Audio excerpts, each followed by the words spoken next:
അക്ഷയ കൃഷ്ണാനന്ദ വീട്ടിൽ നിന്ന് ചേരുന്നുണ്ട് നമ്മോടൊപ്പം. അക്ഷയ, നോക്കൂ, ഈ മത്സരം കഴിയുമ്പോൾ ഒരേ ഒരു പേര്, സഞ്ജു സാംസൺ. ആ പേര് കേൾക്കുമ്പോൾ മലയാളികൾക്കും ഒക്കെ ഇന്ത്യക്കാർക്കൊക്കെ ഗൂസ് ബംസ് വരുന്ന ആ രീതിയിലുള്ള പ്രകടനം ഇക്കഴിഞ്ഞ തുടർച്ചയായി 3 മത്സരങ്ങളിൽ സഞ്ജു പുറത്തെടുക്കുന്നു. അതേ ആവേശം നമ്മൾ വീട്ടിൽ കണ്ടു. ഇപ്പോഴവിടുത്തെ കാഴ്ച എന്താണ്?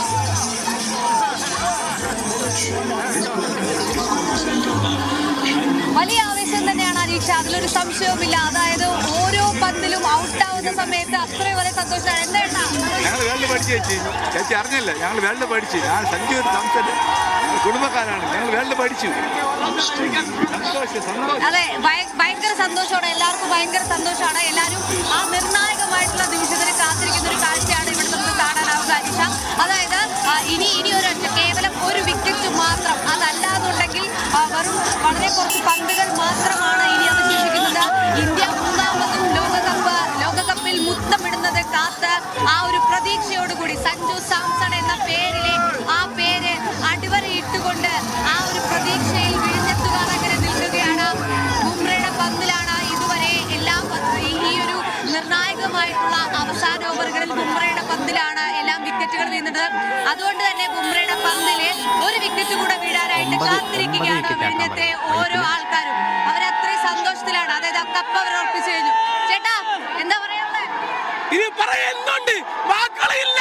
നേരത്തെ പറഞ്ഞു തന്നെ Sanju Sanju Sanju India India India India Sanju India Sanju India. അതായത് സഞ്ജു സഞ്ജു സഞ്ജു എന്നൊരു പേര് മാത്രമാണ് വിഴിഞ്ഞത്തുകാർക്ക് പറയാനുള്ളത്. ഇന്ത്യയുടെ എല്ലാ നിർണായകമായിട്ടുള്ള മത്സരങ്ങളിലും ഇന്ത്യ എന്ന് പറയുന്ന നമ്മുടെ ആ ടീമിനെ ഒരു നിർണായക വിജയത്തിലേക്ക് എത്തിച്ച ആ ഒരു വ്യക്തിയാണ് സഞ്ജു സാംസൺ.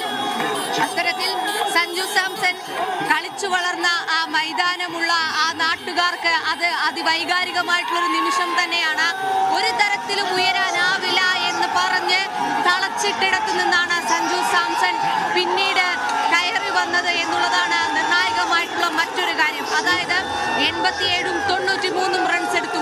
സെഞ്ചുറി അടിക്കാൻ ഇത്തവണയും സഞ്ജുവിന് സാധിച്ചില്ലെങ്കിൽ പോലും അതിനിർണായകമായിട്ടുള്ള ഒരു പ്രകടനം തന്നെയാണ് സഞ്ജു സാംസൺ കാഴ്ചവെച്ചത്. അഭിഷേക് ശർമ്മയും സഞ്ജുവും കൂടെ ഉണ്ടാക്കിയിട്ടുള്ള ആ ഒരു ഓപ്പണിംഗ് കൂട്ടുകെട്ട് തന്നെയാണ് ഇന്ത്യ 255 എന്നുള്ള ആ ഒരു വലിയ സ്കോറിൽ